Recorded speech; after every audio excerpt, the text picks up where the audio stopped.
Hey everyone, today we're going to do a pick a card, all right? We're using the Herbal Tarot and the Supplemental Spirit of the Herbs by Michael Tierra and Candace Canton, which has affirmations at the end, which I love, as well as a description of the card, which is a beautiful story, and you might resonate with it for your situation. Take what resonates and leave the rest, all right? Go ahead and focus on the 3 cards ahead. Feel free to pause the video if that helps you. We have card A, B, and C here. Feel it and see it in your mind's eye, and whichever and whatever order calls to you has your message, insight, or confirmation at this time. All right? So I'll give you a moment. All right. For those where card A called to you, you have the 6 of Cups.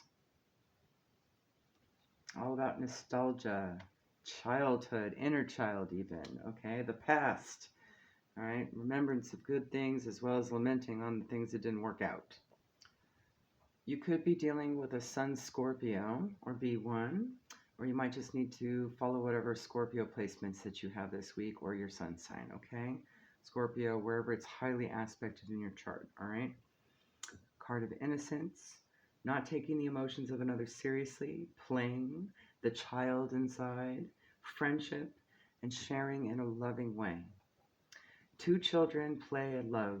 The boy, bedecked in roses, symbolizing desires of the heart, is making an offering of watermelon to the girl who is standing in a tentative detachment. This card shows a need to touch in with childlike innocence of loving and add more playtime to one's life. At this stage of a relationship, there is no serious commitment. To achieve this, both partners will have to be willing to scale the lofty peaks of commitment for a deeper bond. You see those lofty peaks in the background there? All right. Emotional immaturity and toying with another's feelings are also to be watched for. These can only create a feeling of instability and eventual betrayal. The affirmation on this card: lovingly I give, and lovingly I receive the gifts of our friendship. All right, if card B called to you, we have the Lovers. Gemini energy is here. And hopefully YouTube doesn't get too ruffled feathers about, or ruffled, just too upset about the nakedness. I think it's toned down enough. You're going to have that with this card anyway. This could be a card of choice, a card of relationships, soul connections. This is a card of magnetism and attraction, relationships, healing the male and female within, yin and yang balance, blind lust on the shadow side, and an inability to see the other side of an issue, feeling guilty about a relationship, also a need for cooperation, a need to allow love and beauty into your life, developing communication and discrimination faculties. The Lover's card, ruled by Gemini, is an expression of the female, yin, and the male, yang elements within each of us.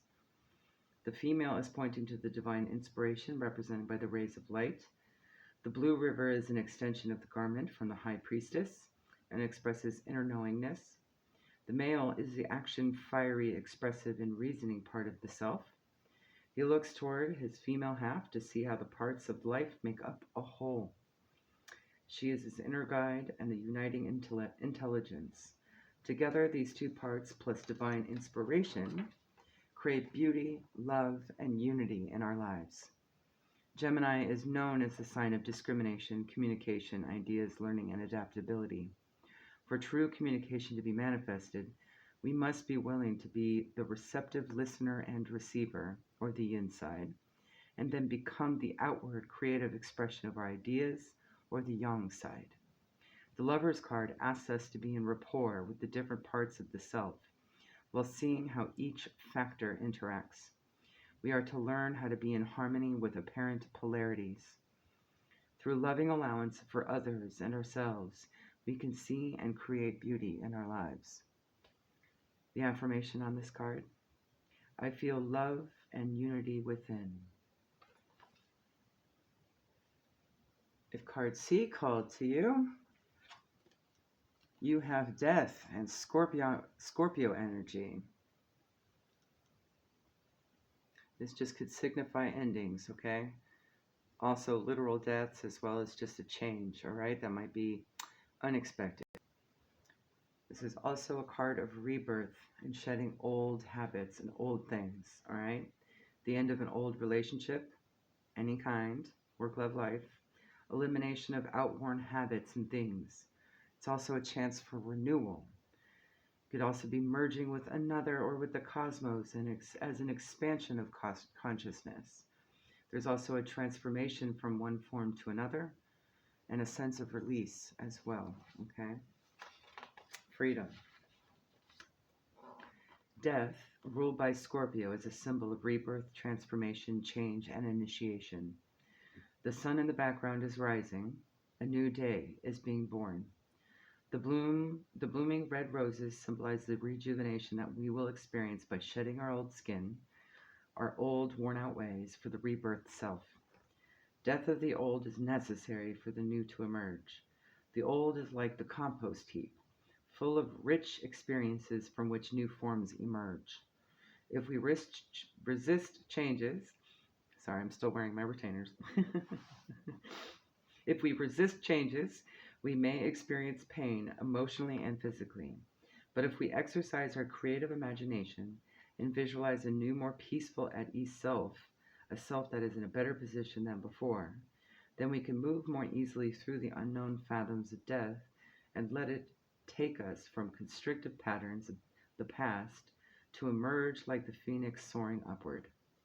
Death is getting down to the bare bones. It asks us to look at our true inner yearnings for emotional and spiritual peace. It asks us to be reborn through our own union with a greater power. The affirmation on this card.